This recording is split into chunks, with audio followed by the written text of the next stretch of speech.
Jean-David, bonjour. Bonjour. Alors, où sommes-nous ici? Alors ici, tu es à Loubastoun, le local des identitaires niçois, qui existe depuis maintenant plus de 6 ans. Excellent. Alors, j'ai vu que vous avez des beaux slogans. Ouais, Alors, écoute, effectivement. moi, je viens de Suisse, donc ici à Nice, et puis on en a profité pour venir, pour que je vienne vous rencontrer. Les identitaires, on entend beaucoup parler. C'est quoi la définition? Les identitaires combattent, comme leur nom l'indique, pour leur identité, c'est-à-dire pour l'identité nationale, européenne, ce qui fait de nous des citoyens des pays européens. Et bien sûr, aujourd'hui, la raison pour laquelle on combat pour ça, c'est que notre identité est clairement menacée par l'immigration et par l'islamisation massive que subissent tous les pays européens. Très bien. Alors, ici, c'est votre local. Oui. Donc, vous avez fêté hier, je crois, la fête de Ségurana. C'est ça, Ségurane, c'est une héroïne niçoise qui a redonné courage aux troupes niçoises lors du siège de la ville en 1543 par les troupes ottomanes et les troupes du roi de France. D'accord. Donc c'est un symbole de résistance. Tout à fait, c'est un symbole de résistance, ça montre aussi que les femmes ont toute leur place dans notre combat et sont parfois même celles qui redonnent courage aux hommes quand ceux-ci sont désespérés.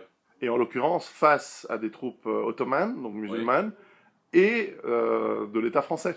C'est ça, oui, parce qu'on voit que des fois les intérêts des États peuvent aller à l'encontre des intérêts de l'identité et des peuples européens. Très bien. Alors, dans votre local, on voit un bar, on voit également euh, faut pas rire avec les barbares, Albert Spadjari. Spaggiari. Niçois? Niçois, bien sûr, oui, oui, bah, très célèbre niçois, qui est connu pour le casse de la Société Générale, qui a eu lieu il y a 40 ans. Et donc, si le pub des identitaires niçois a été nommé d'après son nom, c'est qu'il incarne une certaine identité niçoise, un profil de personnage un peu rebelle, qu'on aime bien, et qui était le patron idéal pour ce pub. D'accord. Donc ici, vous vous réunissez pour pas que parler politique, j'imagine, mais aussi faire la fête. Bien sûr, c'est un pub. Ici, c'est la partie pub. Derrière, il y a une salle de conférence qui sert également de salle de boxe, de salle de réunion. C'est un endroit où on parle de politique avant tout, bien sûr, mais c'est aussi un endroit où les gens se réunissent pour fêter des événements. Il y a des fêtes tout au long de l'année, mais c'est aussi un lieu où on fait du lien social, où les mères de famille se rencontrent régulièrement avec leurs enfants. Donc c'est vraiment un lieu de communauté. Alors, quand on parle d'identité, tout d'abord, pourquoi est-ce que l'identité est importante aujourd'hui en 2016? Est-ce que nous ne sommes pas dans le monde, je vais me faire un peu l'avocat du diable, mais est-ce que nous ne sommes pas dans le monde du vivre ensemble, harmonieux, dans l'harmonie de la diversité et du multiculturalisme? Ben, je crois que Nice est l'exemple malheureusement le plus contradictoire à ce que tu viens de dire. Nice, c'est une ville martyre aujourd'hui, mais c'est une ville dans laquelle il y avait déjà les germes de la haine, puisque le vivre ensemble est un échec. Ce vivre ensemble est purement théorique, est fantasmé. La réalité du terrain, c'est la haine de tous contre tous. Aujourd'hui, on fait le constat évident que le vivre ensemble n'est pas possible et même n'est pas souhaitable. Pourtant, l'économie va encore bien. Nous ne sommes pas encore dans des phases d'effondrement ou de tensions extrêmement dures au niveau économique. Au niveau économique, jusqu'ici, tout va bien, ou disons, tout va pas trop mal, comme le dit le dicton. Mais d'un point de vue violence et d'un point de vue sécuritaire, c'est une catastrophe absolue. Les sociétés européennes sont de plus en plus violentes. Alors, les illustrations en sont les récents attentats, bien sûr, mais aussi la violence du quotidien. Ce qui s'est passé à Cologne en début d'année est une illustration flagrante que les choses ne vont pas bien. Et puis plus personne aujourd'hui ne prétend que les choses vont bien. Tout le monde a eu dans son entourage quelqu'un qui s'est fait agresser de manière extrêmement violente ou qui connaît quelqu'un à qui c'est arrivé. Alors, le mouvement identitaire, c'est évidemment des identitaires européens. Oui. Face à vous, vous avez des identitaires africains, afro-maghrébins, afro-musulmans. Eux ne se posent pas cette question d'identité, n'est-ce pas? Il me semble que leur identité, elle est claire, ou pas? Claire, oui, mais elle est claire pour nous également, hein. On se pose pas non plus de questions dessus. Je crois que surtout la grande différence qu'il y a entre eux et nous, c'est que nous sommes chez nous. Et eux, ils ne le sont pas. Est-ce que tu serais d'accord de dire que l'identitaire algérien, qui dit l'Algérie aux Algériens, finalement, il a raison. Oui, d'un certain côté, oui, mais il faut se rappeler que si colonisation française il y a eu en 1830, qui est une colonisation particulière qui a précédé la colonisation des pays africains, c'est aussi parce que les côtes algériennes, tunisiennes, marocaines, libyennes servaient de base de départ pour les pirates barbaresques qui, entre l'an 1500 et 1800, ont fait 1 million d'esclaves européens. Donc l'Algérie aux Algériens, bien sûr, mais il faut se rappeler que si colonisation il y a eu dans un sens, c'est parce qu'il y avait agression, et que cette agression remonte jusqu'à la conquête de l'Espagne et la bataille de Poitiers. Donc finalement, le réflexe français de coloniser l'Algérie n'était qu'un réflexe de défense. Donc oui, une Algérie algérienne, mais qu'il reste donc chez eux. Donc une Arabie arabe, un Maroc marocain, une Afrique africaine, Oui, une France française. bien sûr, et une Europe européenne. Et dire aujourd'hui une France française ou une Europe européenne, c'est encore extrêmement politiquement incorrect. Pourquoi? Ça dépend dans quel milieu. Pour beaucoup de personnes, c'est une évidence. Après, dans certains milieux politiques, oui. Mais quelque part, eux-mêmes le souhaitent. Parce que si on regarde les gens qui sont dans les élites, qu'elles soient politiques ou journalistiques, ils recherchent cette homogénéité. Ces quartiers français, ces écoles françaises où ils mettent leurs enfants. Donc il y a une énorme hypocrisie. En réalité, tout le monde cherche à vivre avec ses semblables parce qu'il a envie de se sentir chez lui et il a envie d'être en sécurité. Sécurité, euh, homogénéité de culture, est-ce que ça exclut les échanges? Non. Il me semble pas que le Japon, qui est un des pays les plus homogènes au monde, ne fait pas preuve de créativité, ne pratique pas le commerce international à grande échelle. Simplement, ils sont soucieux de préserver leur identité parce que ils pensent que c'est justement le garant de leur succès et de leur créativité et de leur bien-être. Ok, bon, j'arrête avec mes questions gauchistes et avocat du diable. Les activités que vous faites, avant de peut-être de parler de Nice, mais c'est un mouvement qui couvre toute l'Europe. Oui. Vous êtes En présent tout cas, de plus en plus, oui. vous êtes présent dans beaucoup de pays. En France, vous vous êtes fait pas mal médiatiser lors de cette action à Poitiers. Oui, tout à fait. C'était en 2012, donc on trouvait que l'occupation de la mosquée, enfin du chantier de la mosquée de Poitiers était un symbole très fort, puisque c'est une mosquée avec un style oriental, avec un minaret immense, et qui est construit dans la ville symbolique de Poitiers. Euh, on trouvait que c'était l'occasion idéale de dénoncer les constructions massives de mosquées qu'il y a en France, qui sont maintenant au nombre de 2000, et que donc il était indispensable d'alerter l'opinion française sur cette islamisation de la société et sur l'immigration massive. Rappelons qu'il y a un siècle, il y en avait une. La toute première a été construite dans les années 20 à Paris, effectivement, c'est la grande mosquée de Paris. Oui. Ouais. Le, les échanges culturels et même une certaine forme, allez, je vais encore refaire une question gauchiste, mais peuvent amener une certaine richesse à partir du moment où ils sont avec une masse de population extrêmement faible. Les échanges de quel ordre? On peut imaginer que voilà, la France de 1920, qui comptait sur le territoire français 20 000 musulmans, si je ne me trompe pas, voilà, l'islam en France en 1920 avec 20 000 musulmans ne posait pas de problème. Non, mais il participait pas particulièrement à la grandeur et à la richesse de la France. Les colonies, on dit souvent que l'Europe, et la France en particulier, ont pillé l'Afrique. En réalité, il y a des personnes comme Jacques Marseille, qui est un géographe fameux, qui a démontré que la colonisation a été un énorme fardeau financier pour la République française. C'est vrai, c'est vrai. Le, les actions aujourd'hui pour cette identité européenne ne font-elles pas est-ce que vous n'êtes pas face finalement à une jeunesse qui a été programmée par l'éducation nationale, par l'ère du temps et les idéologies depuis les années 60, ou comme je le disais tout à l'heure, dans les joies du multiculturel, c'est un mot compliqué déjà, ça m'énerve. Mais est-ce qu'on voit, est-ce que vous voyez une évolution chez les jeunes ou chez les Bien gens? sûr. Mais en fait, c'est le principe de réalité. Les gens qui parlent, encore une fois, les gens qui parlent de vivre ensemble ou de société multiculturelle sont des gens qui ne la connaissent pas ou qui ne la vivent pas au jour le jour. Aujourd'hui, les défenseurs du modèle tel qu'il est, ce sont avant tout les personnes qui ont plus de 60 ans. Alors, c'est chez eux que les conservateurs d'aujourd'hui, que sont l'ex-UMP le Parti Socialiste, c'est là où ils trouvent leur plus gros bataillon électoral. Les jeunes, et même aujourd'hui, au-delà des jeunes qui votaient déjà Front National depuis le début des années 2000, aujourd'hui c'est toute la population active qui vote majoritairement, ou en tout cas où le Front National est le vote le plus fort.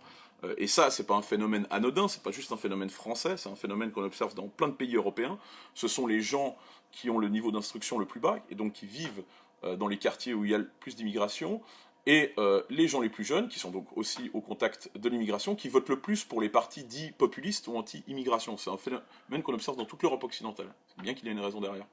Alors, est-ce que je peux, pour avoir fréquenté lors de mes conférences des gens issus de ce milieu, ou proches de ces milieux identitaires, ou comme tu dis, qui votent, je voudrais juste porter un faux, parce que tu dis le niveau éducatif le plus bas, peut-être, mais D'instruction.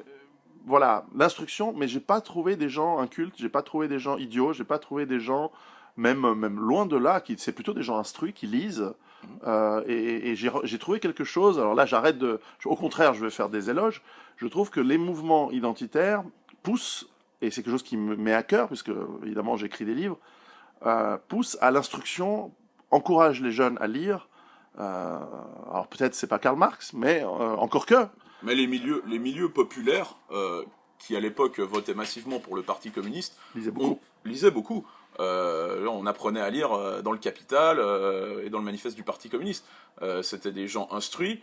Ça veut pas. Je parle de niveau d'instruction dans le sens où c'est pas eux qui ont fait des masters de sociologie On est d'accord. ou de géographie. Ça ne suppose pas de leur intelligence ou de leur qualité humaine. Tout à fait. Non, c'est important de le dire parce que vos détracteurs, mes détracteurs, essaient toujours de vous et me faire passer, ou en tout cas mes lecteurs, pour des fronts bas, vaguement des skinheads. Enfin, ça c'est bon, pas tellement chez moi, mais enfin bon. Mais alors que la réalité, elle est tout autre. Oui, en effet.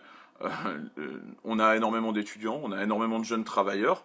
D'ailleurs, dans le cas des poursuites qui ont été engagées contre certains de nos militants suite à l'action de Calais, ça a même été considéré comme des circonstances aggravantes que les gens soient insérés. Aujourd'hui, l'oisiveté et la paresse sont quelque part des excuses à l'incivilité. Alors que nos militants sont tous des jeunes insérés qui peuvent parfois connaître des périodes de chômage, vu la situation économique, mais qui cherchent tous à avoir un travail qui soit un travail manuel ou un travail plus dans le domaine des services. Alors justement, cette action à Calais, rappelons qu'à Calais, au plein cœur de l'Europe, nous avons une favela du tiers-monde créée de toutes pièces par les gouvernements européens et français. Qu'avez-vous fait? On a fait une action symbolique qui a donné peut-être une bouffée de respiration pendant quelques heures aux habitants de Calais, puisqu'on a bloqué les ponts qui se situaient entre le camp de clandestins et la ville de Calais, puisque celle-ci a à subir au jour le jour les incursions, parfois pacifiques, parfois hostiles, de ces ce qu'on appelle des migrants, qui sont des clandestins, et qui font vivre un véritable enfer à des gens qui surprennent des clandestins dans leur jardin alors qu'il y a leurs petits-enfants qui sont dans le salon. Mmh. Cette action, elle a été évidemment elle a été interceptée par par les forces de l'ordre, Oui. qui n'interceptent pas les activités illégales et de déprédation de ces. Moi, je les appelle envahisseurs. Excuse-moi, je suis peut-être encore plus. Je les appelle les envahisseurs parce qu'ils ont l'âge d'être des militaires. Ils ont l'attitude de force de razzia. Bon, bref, les forces de l'ordre n'interviennent pas contre eux, mais interviennent contre vous. Pourquoi? Parce qu'il y a, en fait, en réalité, ce qui est le moteur principal de la situation actuelle, que ce soit en Allemagne ou que ce soit en France, c'est plus ces barrières idéologiques qui touchent à peu près tous les secteurs de la politique, que ce soit à droite, à gauche, et qui empêchent les gens d'avoir une réaction saine face à l'immigration. On voit que dans les pays d'Europe centrale, notamment le gouvernement de Viktor Orban, mais pas seulement, les autres gouvernements du groupe de Visegrad ont mis des mesures qui ont un impact effectif sur ces migrations et qui les empêchent d'arriver jusqu'à leur but final. Donc on voit que c'est possible. De manière policière, il est possible de faire quelque chose. Techniquement, logistiquement, on en a les moyens. Aujourd'hui, l'incapacité se trouve clairement dans le manque de volonté politique qui, à mon avis, est due à une volonté idéologique de ne rien faire contre ces vagues migratoires. Brexit, Visegrad, votation, élection qui, d'une année à l'autre, montre une progression de mouvance proche des identitaires ou proche en tout cas d'une forme de nationalisme que je trouve très soft d'ailleurs. C'est pas du tout, on n'est pas dans les années 30. Pas du nationalisme agressif ou revanchard. Pas du tout. C'est sain. Ça peut changer. Une fois que ça change, comment est-ce que le reste de la population qui n'est pas active politiquement, qui est peut-être même pris dans cette idéologie, comment voyez-vous leur réaction, leur évolution ? Si tout d'un coup, ces partis en venaient à remporter électoralement... Prenons l'exemple de 2017 en France. Admettons, Marine Le Pen élue présidente. Le Front National prend un grand nombre de députés, contrairement au passé, malgré les lois électorales qui vont à son encontre. Qu'est-ce qui pourrait se passer ? Je pense que ce qui sera dans un premier temps déterminant, ça sera plus que les mesures politiques qui pourraient être prises et qui de toute façon prendront du temps parce que la machine gouvernementale ne s'active pas en un jour. Je pense que surtout ce qui sera le plus déterminant, ce serait la portée symbolique de l'événement. Parce que la France et là je parle même à l'échelle européenne, parce que la France c'est le pays de la révolution, des révolutions, c'est le pays des idées, des lumières, de toutes sortes d'idées, de plein de courants philosophiques. Et c'est aussi un pays qui a une puissance, qui a une puissance nucléaire, qui fait partie du Conseil de sécurité de l'ONU. Si ça change en France, ça change dans toute l'Europe. Symboliquement, l'effet sera majeur, d'autant plus s'il est combiné à une victoire de Trump aux États-Unis en automne prochain. L'effet sera très important. Et là, ça ouvrira des perspectives. Et bien sûr, tout le monde aura à y jouer sa part, parce que les mesures qui seront prises devront être soutenues, parce qu'il y aura beaucoup d'ennemis, il y aura beaucoup de tentatives de blocage. Et bien sûr, là, tout un chacun devra apporter son concours à cette révolution démocratique qui aura lieu, donc si Marine Le Pen gagne en 2017. D'accord. Et si elle ne gagne pas ? Si elle ne gagne pas... ce n'est pas une défaite définitive, bien sûr. Déjà, être au second tour à 40% serait un résultat très important quand on sait que le Front National a tout le monde contre lui. Et puis, bien sûr, ce serait l'occasion de faire encore plus d'implantation locale. Mais enfin, c'est pas à moi de le dire, je ne suis pas membre de ce parti, mais de toute façon, le travail paie. Le travail politique paie, et puis la situation est favorable aux partis populistes dont le Front National est un représentant. Oui, c'est important de dire que vous n'êtes pas affilié à des partis politiques à travers l'Europe de manière directe. Vous avez des idées, vous êtes un mouvement social, quoi. Enfin, si on peut appeler ça comme ça. On est un mouvement politique, on veut influencer, agir dans le domaine des idées. Vous n'êtes pas un parti. On n'est pas un parti, on ne se présente pas aux élections. On voit d'un très bon œil l'arrivée de partis. Par exemple, le dernier né de ces partis, c'est le parti alternatif pour l'Allemagne, l'AfD, qui remporte, là d'ailleurs je crois que ce week-end il y a des élections en Poméranie, donc dans le nord de l'Allemagne, où ils peuvent dépasser le parti de Merkel, et évidemment ce serait une grande victoire. Évidemment, les identitaires en Autriche soutiennent le FPE, en Allemagne voient d'un très bon œil les succès de l'AfD, en France du Front National. On est là pour participer à cette grande lutte pour sauver l'Europe et pour sauver nos pays. Alors pour revenir sur la définition d'identitaire, alors évidemment nous avons des grandes différences entre un Portugais, un Suédois, un Écossais, un Grec, et un Suisse ou un Italien. Toutefois, le dénominateur commun que vous pensez être pertinent, c'est l'appartenance à ce continent. On préfère dire civilisation parce que continent, c'est un terme géographique. Très bien. C'est pas une histoire de plaque tectonique, hein, c'est une histoire d'identité.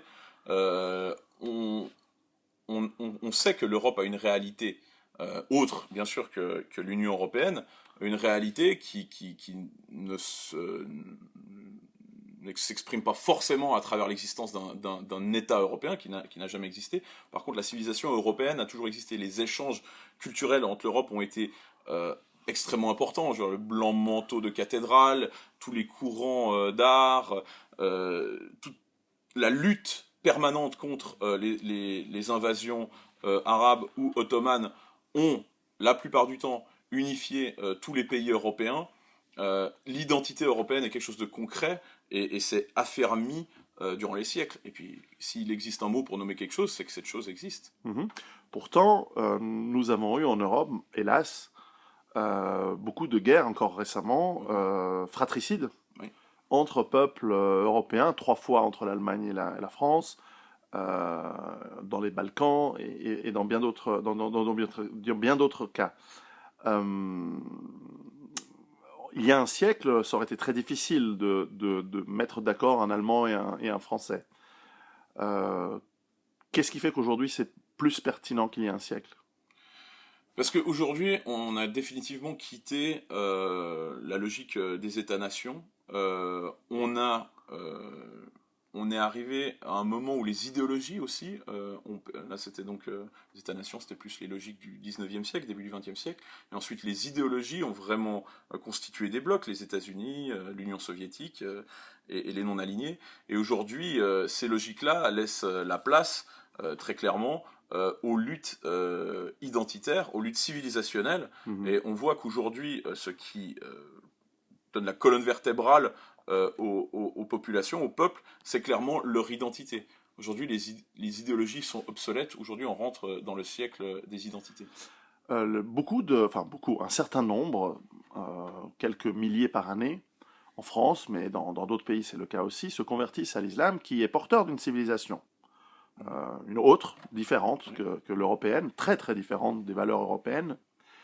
Pourtant, des Européens se convertissent à l'islam. Bon, des musulmans quittent l'islam aussi. Mais comment expliques-tu ce phénomène? C'est un phénomène très simple à expliquer. Aujourd'hui, il y a des zones qui sont majoritairement peuplées par des personnes issues de l'immigration musulmane, récente ou plus ancienne.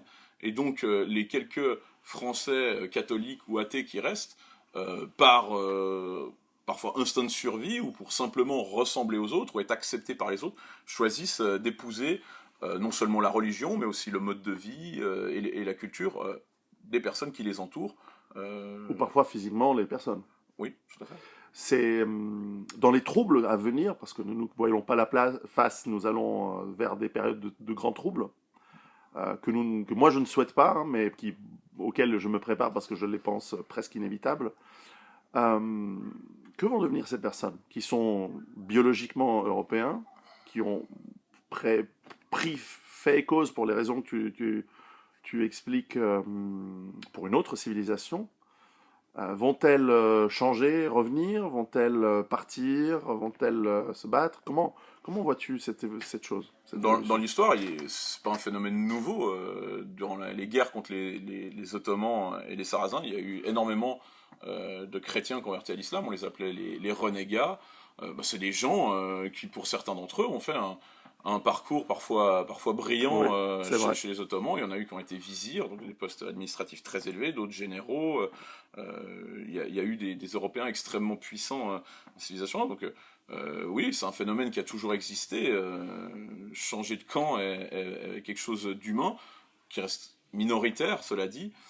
Après, je peux pas présupposer de ce qui va se passer. J'imagine que certains resteront solidaires, d'autres changeront, vu qu'ils ont déjà changé une fois. L'avenir le dira. Parlant de solidarité, vous faites beaucoup d'actions ici à Nice culturelle, on en a parlé, comme celle de hier, mais aussi sociale. Oui. Chaque année, alors c'est pas qu'à Nice, dans toute la France. En fait, c'est une action qui s'appelle, c'est dans une campagne récurrente qui s'appelle Génération Solidaire, qui a été initiée par les militants parisiens de Génération Identitaire, qui ont été choqués, c'était en 2012, sauf erreur, par la mort d'un ancien légionnaire français de plus de 50 ans dans la rue, faute d'abri pour se protéger du froid. Et donc, trouvons cette situation absolument insupportable au vu des hôtels 3 étoiles qui sont parfois réquisitionnés pour loger des personnes qui n'ont pas le droit d'être sur le sol français. Les identitaires ont choisi à dessein de faire une campagne destinée aux Français et aux Européens qui malheureusement vivent dans la rue et tentent de leur apporter un réconfort qui reste symbolique parce que nous n'avons pas la prétention d'être une organisation humanitaire et surtout d'attirer l'attention sur ces phénomènes-là qui existent et qui sont plus nombreux qu'on le pense. Mhm. Pour terminer, mes livres et mon travail s'adressent à des personnes qui souhaitent développer leur autonomie, leur indépendance, mais aussi se préparer à des temps difficiles. L'identité, le lien social, tu l'as mentionné, sont des éléments importants de cette autonomie et de cette indépendance. Parmi eux, il y a évidemment, l'immense majorité de mes lecteurs sont des Européens, des Français. Quel peut être le message des identitaires à mes lecteurs qui sont dans un travail d'autonomie, d'indépendance et de liberté? La liberté a toujours été quelque chose que les Européens ont recherché. Mais cette liberté peut s'épanouir qu'à travers une communauté qui n'est non pas qui contraint ou qui oblige les gens à suivre au pas absolument toutes les règles de celle-ci, mais qui apporte le soutien et la protection nécessaires dans les temps difficiles, dans les temps obscurs. Et cette liberté ne peut s'exprimer qu'à travers cette communauté. Et aujourd'hui, protéger sa liberté, aller suivre ce qu'il faut pour protéger sa liberté, ça passe automatiquement par créer du lien social, par créer de la communauté, ou recréer de la communauté, ou se rapprocher des gens qu'on a perdu de vue, parce que ce sera qu'ainsi qu'on pourra traverser les temps plus difficiles, qui malheureusement ont de fortes chances de se présenter à nous. Mais sur ce, c'est un bon message. Je te remercie beaucoup de ton hospitalité et puis peut-être à bientôt. À bientôt.